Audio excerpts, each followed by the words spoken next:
साहब आज का दिन तो बहुत ही सूखा गया। सुबह से ना कोई चालान ना कोई सेटलमेंट, जेब एकदम ठंडी पड़ी है। बात तो सही कही आपने सर, ऊपर की कमाई के बिना तो दाल रोटी में स्वाद ही नहीं आता। सैलरी से तो बस गुजारा होता है, ऐश तो इसी ऊपरी सेवा से होती है। अरे साहब तो इसमें कौन सी बड़ी बात है, आगे एक लिंक रोड का मोड़ आता है। हाँ, दूसरे जिले की गाड़ियां अक्सर शॉर्टकट मारने के लिए गुजरती हैं, वही नाका लगाते हैं, कोई ना कोई मुर्गा तो जरूर फंसेगा।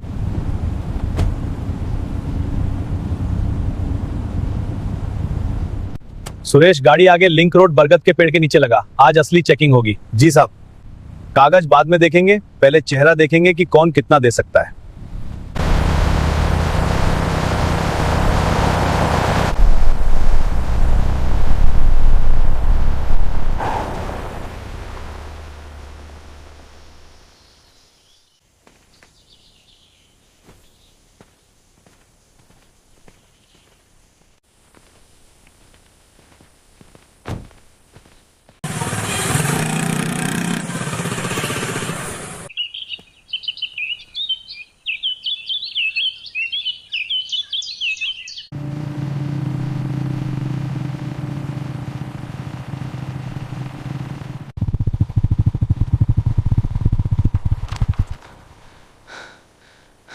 ओए, हेलमेट कहां है तेरा?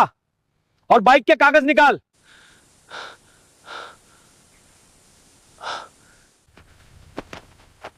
साहब, मेरी 7 साल की मासूम बच्ची अस्पताल में जिंदगी और मौत के बीच झूल रही है। उसे बहुत तेज दिमागी बुखार चढ़ा है। डॉक्टर ने कहा है कि अगर ये दवाइयां अगले 20 मिनट में नहीं पहुंची तो उसकी जान भी जा सकती है। इसी जल्दबाजी में मैं घर से हेलमेट उठाना भूल गया साहब। मेरी बच्ची का सवाल है, मुझे जाने दीजिए। ये रहे बाइक के कागज।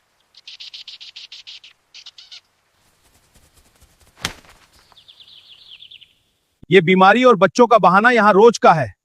कानून सबके लिए बराबर होता है। बिना हेलमेट और बिना इंश्योरेंस के गाड़ी चला रहा है, 5,000 रुपए का चालान बनता है। निकाल पैसे, वरना बाइक अभी जब्त करके थाने भेजता हूं।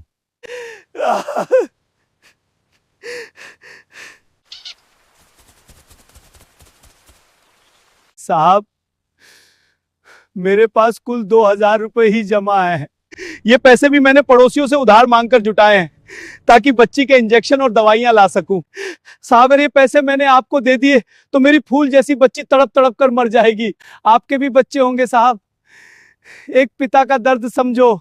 भगवान के लिए मुझ पर रहम करो, मेरी बच्ची को बचा लो।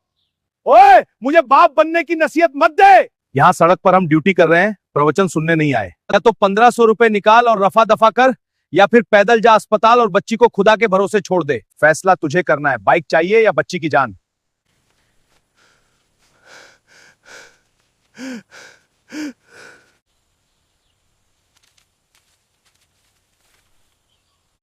चल भाग जा यहां से। वाह साहब, क्या गजब की पकड़ है आपकी। हाँ सिपाही। साला इमोशनल ड्रामा तो ऐसे कर रहा था जैसे कोई फिल्म की शूटिंग चल रही हो।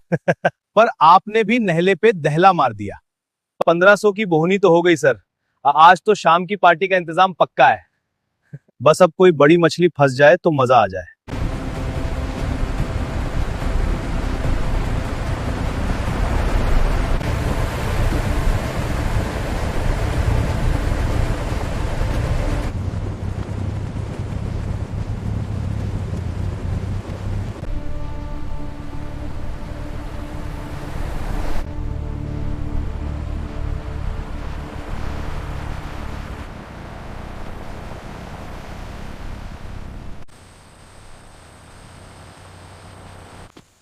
क्या बात है साहब, कोई समस्या?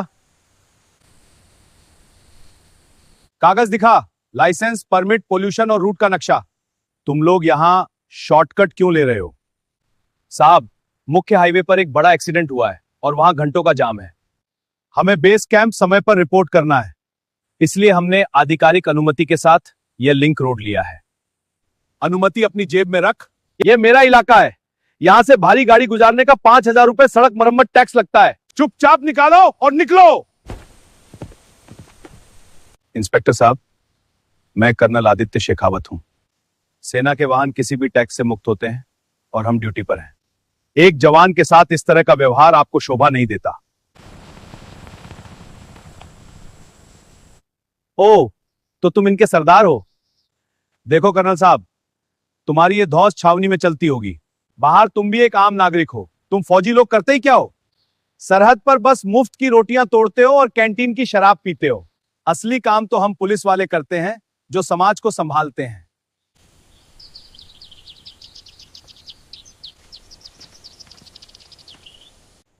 सब शांत हो जाओ। इंस्पेक्टर, आप न केवल कानून तोड़ रहे हैं, बल्कि उस वर्दी का भी अपमान कर रहे हैं जिसने हमें और आपको देश की सेवा की शपथ दिलाई है। मैं आपको आखिरी मौका देता हूं, रास्ता छोड़िए। नहीं छोड़ूंगा, जो करना है कर लो।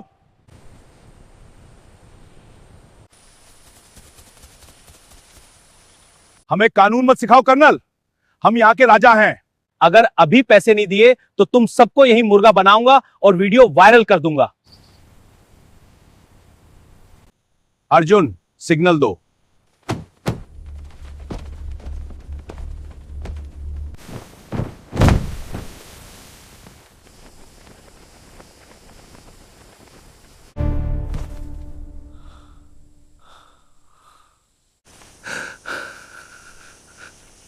क्या बदतमीजी है?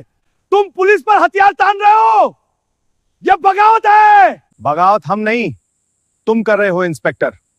तुमने उस वर्दी का सौदा किया है जिसे पहनकर तुमने देश की रक्षा की कसम खाई थी। तुमने एक मजबूर गरीब के पैसे छीने और अब एक सैनिक के आत्मसम्मान पर हाथ डाल रहे हो। याद रखना, हम भारतीय सेना हैं, हम निहत्तों पर हाथ नहीं उठाते। लेकिन अगर कोई हमारी वर्दी की मर्यादा लांघता है तो उसे उसकी सही जगह दिखाना भी हमें आता है। मैं अभी एसपी साहब को फोन करता हूं, तुम सबको जेल में सड़वा दूंगा। साहब, फोन करने की तकलीफ मत कीजिए, हमने पहले ही जाम की स्थिति और आपकी चेकिंग की जानकारी ऊपर भेज दी है। और हाँ, ये जो आप सोच रहे हैं कि आपकी बातें हमारे खिलाफ जाएंगी, तो जरा ट्रक के सामने लगे इस छोटे से लेंस को देख लीजिए। इसमें आपकी हर गाली, आपकी हर बदतमीजी और उस गरीब आदमी से ली गई रिश्वत की एक एक सेकंड की वीडियो और ऑडियो रिकॉर्डिंग सुरक्षित है। यह सीधा हमारे हेडक्वार्टर के सर्वर पर अपलोड हो रहा है।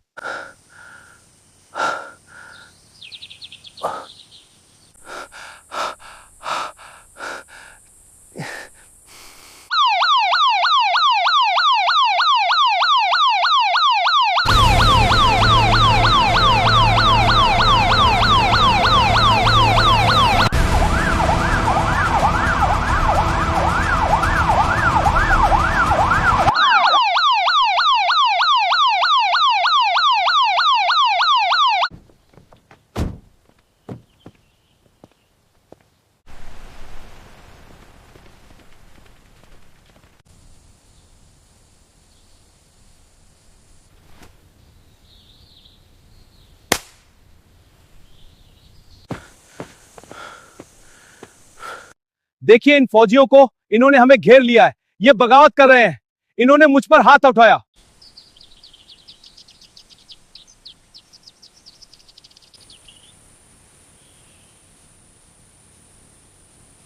चुप रहो इंस्पेक्टर, कर्नल साहब ने मुझे पहले ही पूरी रिकॉर्डिंग भेज दी है। मुझे शर्म आती है कि तुम जैसे लोग खाकी पहनते हैं। तुमने सिर्फ पुलिस का नाम खराब नहीं किया, बल्कि जनता का विश्वास तोड़ा है। इंस्पेक्टर वीरेंद्र चौहान और उसके साथ मौजूद सभी पुलिसकर्मियों को तत्काल प्रभाव से सस्पेंड किया जाता है। इन्हें हिरासत में लो और विभागीय जांच शुरू करो। उस गरीब आदमी का पता लगाओ जिससे इन्होंने पैसे छीने हैं। उसे ससम्मान उसके पैसे वापस मिलने चाहिए। कर्नल साहब, मैं अपने विभाग की इस हरकत के लिए शर्मिंदा हूं। वर्दी का रंग अलग हो सकता है, लेकिन हमारा लक्ष्य एक ही है, इस देश और इसकी जनता की सुरक्षा। साहब, अपराधी सिर्फ वो नहीं जो कानून तोड़ता है, बल्कि वो सबसे बड़ा अपराधी है जो कानून की आड़ में अपराध करता है। हमें खुशी है कि न्याय हुआ। हमारी खाकी और हमारी हरी वर्दी में एक ही समानता होनी चाहिए। सामने वाले व्यक्ति के मन में डर नहीं, बल्कि सुरक्षा का भाव। आपकी बात 16 आने सच है कर्नल। पुलिसिंग अक्सर तनावपूर्ण होती है, लेकिन इसका मतलब यह नहीं कि हम अपनी नैतिकता भूल जाएं। वीरेंद्र जैसे लोग उस व्यवस्था को सड़ा रहे हैं जिसे बनाने में हजारों ईमानदार अफसरों ने अपना खून पसीना दिया है। आज आपने उसे नहीं, बल्कि मेरी आंखों को खोला है।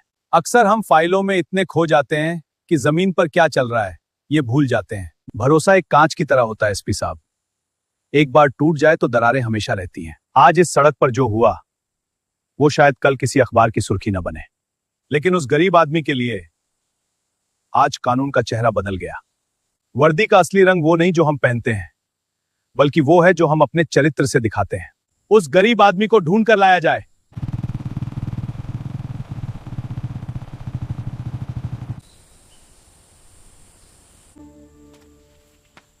ये रहे आपके 1500 रुपए। भाई हमें माफ कर देना, ये पैसा तुम्हारी अमानत है और तुम्हारी बच्ची की जान बचाने के लिए है। हमारे विभाग के एक गलत इंसान की वजह से तुम्हें जो तकलीफ हुई उसके लिए मैं शर्मिंदा हूं। जल्दी जाओ, तुम्हारी बच्ची तुम्हारा इंतजार कर रही होगी। अपनी गाड़ी इसके आगे लगाओ और सायरन बजाते हुए इसे अस्पताल तक छोड़कर आओ। रास्ते में इसे कहीं कोई रुकावट नहीं होनी चाहिए।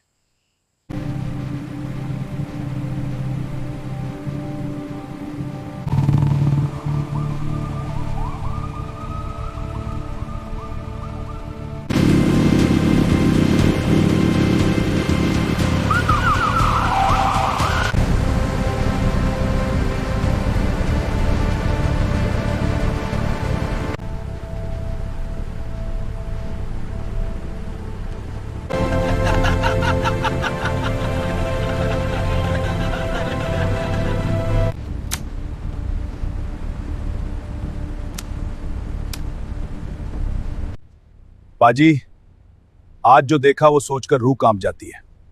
हम सरहद पर दुश्मन की गोली के सामने छाती तान कर खड़े रहते हैं ताकि देश के अंदर लोग चैन से सो सकें, लेकिन जब रक्षक ही भक्षक बन जाए तो आम आदमी किसके पास जाएगा?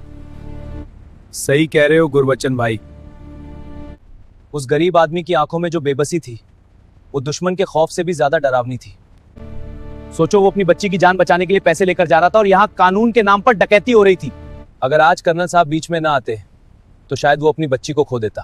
भ्रष्टाचार सिर्फ पैसों का लेन देन नहीं है, ये देश के भरोसे की हत्या है। भ्रष्टाचार सिर्फ पैसों का लेन देन नहीं है, ये देश के भरोसे की हत्या है। जब एक वर्दी वाला रिश्वत लेता है तो वो सिर्फ अपनी जेब नहीं भरता, बल्कि उस विश्वास को भी मार देता है जो एक नागरिक अपनी सुरक्षा के लिए सरकार पर करता है। हमें गर्व होना चाहिए कि हम ऐसी सेना का हिस्सा हैं जहां अनुशासन और ईमानदारी बढ़कर कुछ नहीं है।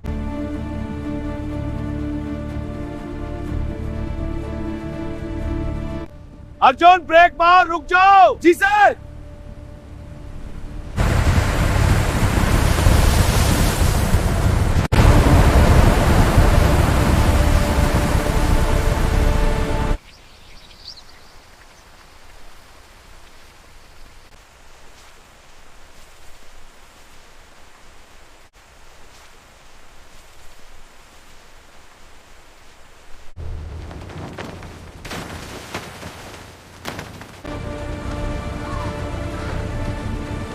देखो, सब इकट्ठा हो गए हैं।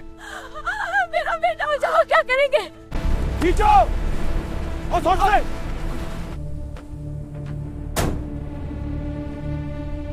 रास्ता दो, हट जाओ, पीछे हटो। क्या आपने स्थानीय पुलिस या रेस्क्यू टीम को सूचना दी? वे अब तक यहां पहुंचे क्यों नहीं? साहब, एक्सीडेंट होते ही सबसे पहले पुलिस और तहसील में फोन किया था, लेकिन वहां से जवाब मिला कि अभी साहब मीटिंग में है। पुलिस वाला ने कहा कि पुल दूसरे जिले की सीमा में आता है, जब तक ऊपर से कागजी मंजूरी नहीं मिलती हम सरकारी क्रेन नहीं भेज सकते। वे कह रहे हैं कि शाम तक टीम आएगी, तब तक तो हमारे बच्चे।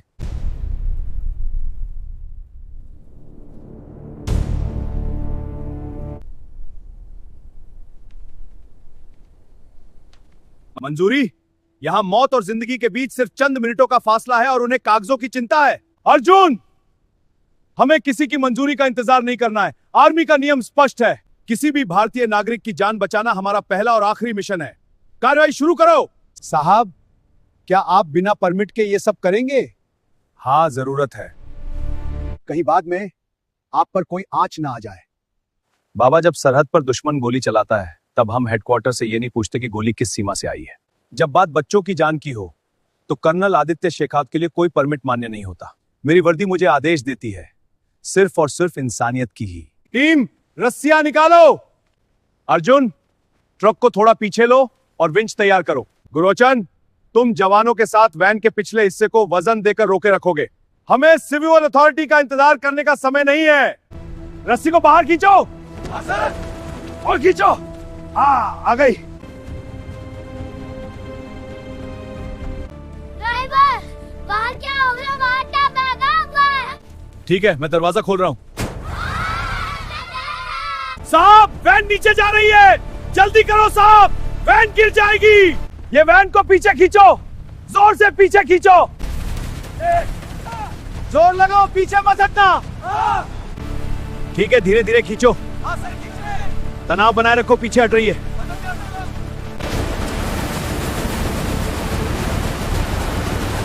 एक एक करके धैर्य रखो। हाँ सर, पकड़ लिया। अच्छा, अगले को लाओ।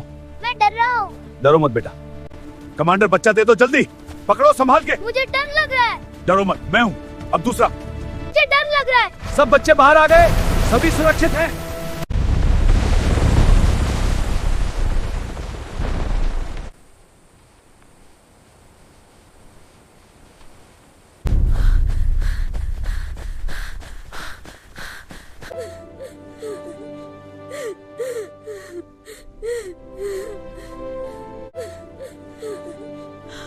भगवान का शुक्र है। चिंता न करें, बच्चे सुरक्षित हैं। मैं विश्वास नहीं कर सकता आपने हमारी रक्षा की। यह हमारा कर्तव्य है, हम आपके साथ, आपने हम पर भरोसा किया।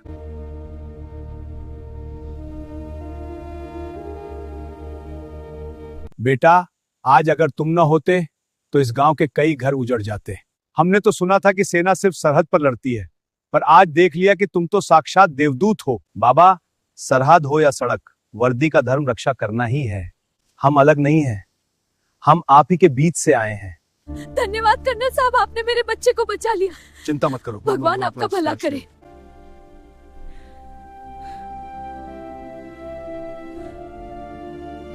साहब, ये मेरा इकलौता सहारा है। आज अगर आपकी ये हरी वर्दी इस पुल पर ना होती तो मेरा सब कुछ लुट गया होता। लोग कहते हैं कि फरिश्ते आसमान से आते हैं, लेकिन आज हमने अपनी आंखों से देख लिया कि फरिश्ते सरहद से आते हैं। आपके माता पिता धन्य हैं जिन्होंने आप जैसे सपूतों को जन्म दिया।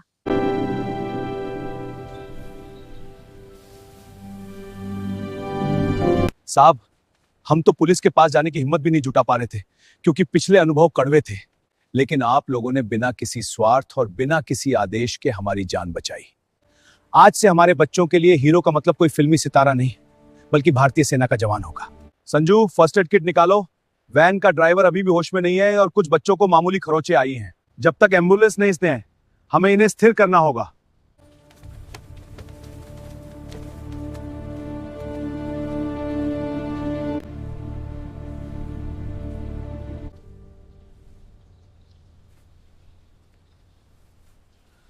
कंट्रोल, ये नायक अर्जुन है। लिंक रोड के ढहे हुए पर एक सफल रेस्क्यू ऑपरेशन पूरा किया गया है। हमें यहाँ तुरंत 2 एम्बुलेंस की आवश्यकता है। एक मरीज को सिर में चोट है। ओवर।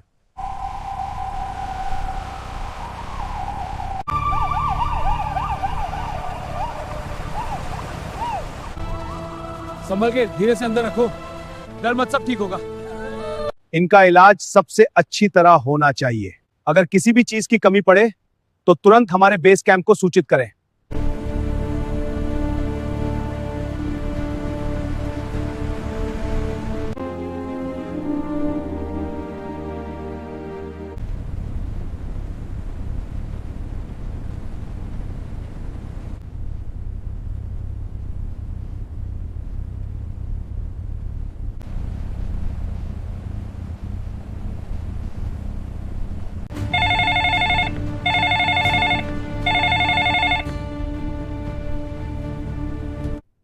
जय हिंद कर्नल, आपकी लोकेशन क्या है? आप बेस कैंप पहुंचने में निर्धारित समय से करीब 2 घंटे पीछे चल रहे हैं। क्या सब ठीक है? जय हिंद सर, हम बेस कैंप से मात्र 30 किलोमीटर की दूरी पार हैं। रास्ते में 2 अप्रत्याशित घटनाएं हुई सर। पहली एक स्थानीय पुलिस अधिकारी द्वारा आधिकारिक कार्य में बाधा और भ्रष्टाचार का मामला, और दूसरी एक लिंक रोड पर ढहे हुए पुल से स्कूल वैन का सफल रेस्क्यू ऑपरेशन। Rescue operation? क्या हमारे जवानों को कोई चोट आई? नहीं सर, सभी जवान सुरक्षित हैं और हम 8 बच्चों की जान बचा ली है। ड्राइवर को स्थानीय अस्पताल भेज दिया गया है। जहां तक भ्रष्टाचार का सवाल है, अब मैंने जिले के एसपी को वो व्यक्तिगत रूप से सूचित कर दिया है और हमारे ट्रक के डैश कैम की फुटेज डिजिटल एविडेंस के तौर पर उन्हें फॉरवर्ड कर दी। दोषी अधिकारी सस्पेंड हो चुका है। वेल डन कर्नल, आपने न केवल सेना का अनुशासन बनाए रखा बल्कि नागरिक सुरक्षा के प्रति हमारी अटूट प्रतिबद्धता को भी साबित किया है। आपकी यह रिपोर्ट हेडक्वार्टर तक जाएगी। अपना नया ईटीए बताएं। सर, अगले 43 मिनट में हम रिपोर्ट करेंगे। जय हिंद।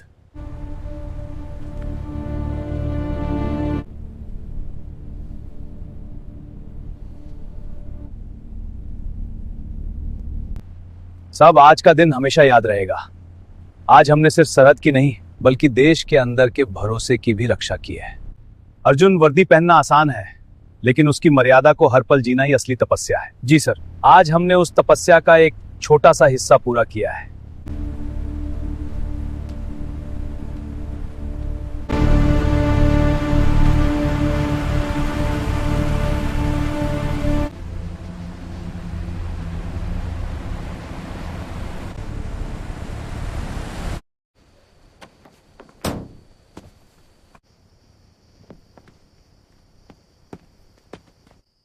साहब, एक बात पूछूं?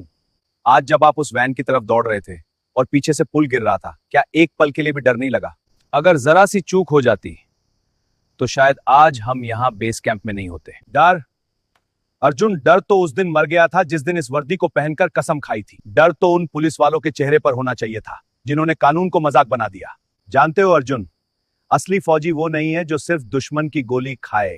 असली फौजी वो है जो अपने देश के अंदर पल रहे भ्रष्टाचार और अन्याय के खिलाफ भी उसी शिद्दत से लड़े। आज हमने बच्चों को मौत के मुंह से निकाला, वो हमारी ड्यूटी थी, लेकिन उस भ्रष्ट इंस्पेक्टर को उसकी सही जगह पहुंचाना वो हमारा धर्म था। याद रखना, जब तक इस देश में एक भी ईमानदार वर्दी मौजूद है, तब तक कोई वीरेंद्र चौहान किसी गरीब की लाचारी का सौदा नहीं कर पाएगा। वर्दी का रंग खाकी हो या हरा, अगर दिल में देश नहीं है तो वो सिर्फ एक कपड़ा है।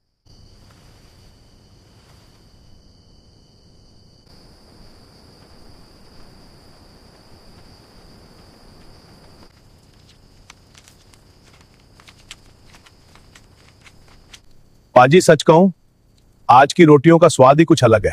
रोज तो हम ड्यूटी समझकर खाते हैं, पर आज लग रहा है कि ये निवाला हमने सच में कमाया है। सही कह रहे हो गुरबचन भाई। जब वो छोटी बच्ची वैन से बाहर निकलकर अपनी मां से लिपटी थी तो कसम से मेरी आंखों के सामने मेरा अपना घर, मेरी अपनी छोटी बहन आ गई थी। पर एक बात मुझे अभी भी चुभ रही है अर्जुन सर। क्या बात है संजू, क्या परेशान कर रहा है? साहब, वर्दी तो उस इंस्पेक्टर वीरेंद्र ने भी पहनी थी और वर्दी हमने भी पहनी है। सरकार उसे भी तनख्वाह देती है और हमें भी, फिर इतना फर्क क्यों?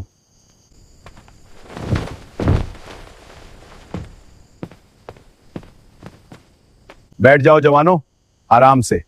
संजू का सवाल मैंने दरवाजे के बाहर सुन लिया था। तुम पूछ रहे हो ना कि फर्क कहां से आता है? फर्क कपड़े या रंग का नहीं होता संजू, फर्क ट्रेनिंग और नियत का होता है। लेकिन जब एक इंसान वर्दी को ताकत समझ लेता है तो वो वीरेंद्र चौहान बन जाता है। सैनिकों, अब और इंतजार नहीं, हम आज ही आगे बढ़ते हैं। तैयार हो जाओ।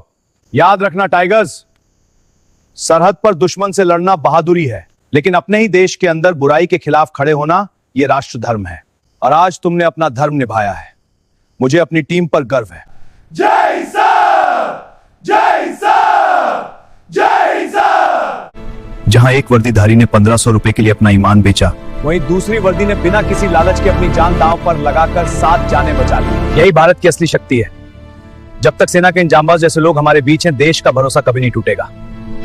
दोस्तों, ये कहानी हमें सिखाती है कि भ्रष्टाचार के खिलाफ खड़े होने के लिए केवल पावर की नहीं, बल्कि सही इरादों और अटूट साहस की जरूरत होती है।